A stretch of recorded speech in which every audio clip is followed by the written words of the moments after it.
ஜாதகத்தை நம்ம பொருத்தம் பார்க்கும்போது கவனிக்க வேண்டிய பாயிண்ட் நம்பர் 1 எழுதலாமா? இப்ப பாருங்க, யாராருக்கு நான் சொல்ற விதி இருக்குதோ அந்த விதி இருந்துச்சுன்னா சும்மா கையை மட்டும் தூக்குங்க. அதுக்கப்புறம் ரெமெடி நமக்கு ஒரு வாய்ப்பை ஏற்படுத்தலாம். எந்த டைத்துல அது பிரச்சனை நடக்குது, பிரச்சனை ஆகலைன்னு ஒரே பாயிண்ட். ஃபர்ஸ்ட் பாயிண்ட், சனி செவ்வாய் சமசப்தமா யாராருக்கு பார்க்குதோ அவங்களுக்கெல்லாம் திருமணத்தில் போராட்டம் கட்டாயம் உண்டு. சனியும் செவ்வாய் சமசப்தமா பார்க்கக்கூடாது. சனி ஒரு ராசியிலிருந்து 7வது ராசியில செவ்வாய் இருக்கக்கூடாது. இதுதான் முதல் திருமண மிஸ்டேக். அது ஒரு பாயிண்ட். இப்ப 2வது பாயிண்ட் நம்ம என்ன தேடணும் அப்படின்னு பார்த்தீங்கன்னா, யாருக்கா இருந்தாலும் குருவோ சுக்கிரனும் 6 8 இருக்கக்கூடாது. ஆண்களுக்கு பெண்களுக்கு 2 பேத்துக்குமே 2 பாயிண்ட் பாருங்க. அதுலயே நமக்கு நிறைய வீக் வந்துடும். குருவுக்கும் சுக்கிரனுக்கும் 6 8 இருக்கக்கூடாது. ஆண்களோட ஜாதகத்தில் பாருங்களேன், இந்த 2 பாயிண்ட் இருந்து சுக்கிரன் வந்து கேது கூட அஸ்தங்கமாக கூடாது. அல்லது சூரியனுக்கு அஸ்தங்கமாக இருந்தா கூட நல்லா கவனிச்சு பாருங்க, கல்யாணம் ஆகுது. ஆனா கேதுக்கு இவருக்கும் 1 டிகிரி 2 டிகிரி 3 டிகிரிக்குள்ள இருந்தா இவங்களுக்கு கன்ஃபார்மா திருமண வாழ்க்கைக்குள்ள போறதே கிடையாது. கவனிச்சு பார்த்துருக்கீங்களா? சுக்கிரன் சூரியன் அஸ்தங்கம் ஆயிருந்தாலும் கூட 7ஆம் இடத்தை கை கொடுத்து கல்யாணம் ஆயிருது. கரெக்டா? யாரா கவனிச்சு பார்த்துருக்கீங்களா? எல்லாருமே இங்க கவனிக்கல, ரைட்டா?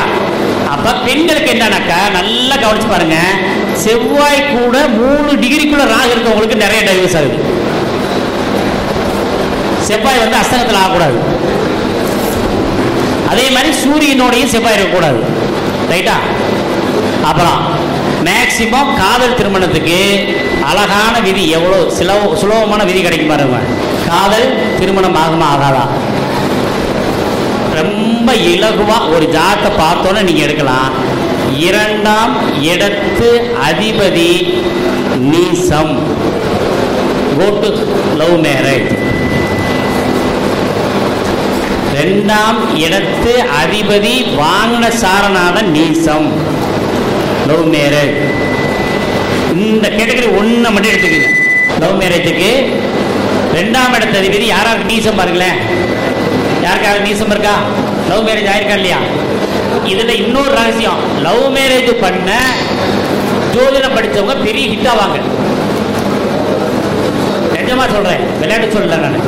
நீங்க அழகான விதி. அதுக்கு காரணம் என்னன்னு தெரிஞ்சுக்கங்க. 2ஆம் இடத்து அதிபதி நீசம் பெற்றிருந்தால் அவன் டாப் லிஸ்ட்ல ஜோசியராக இருக்கிறார்கள்.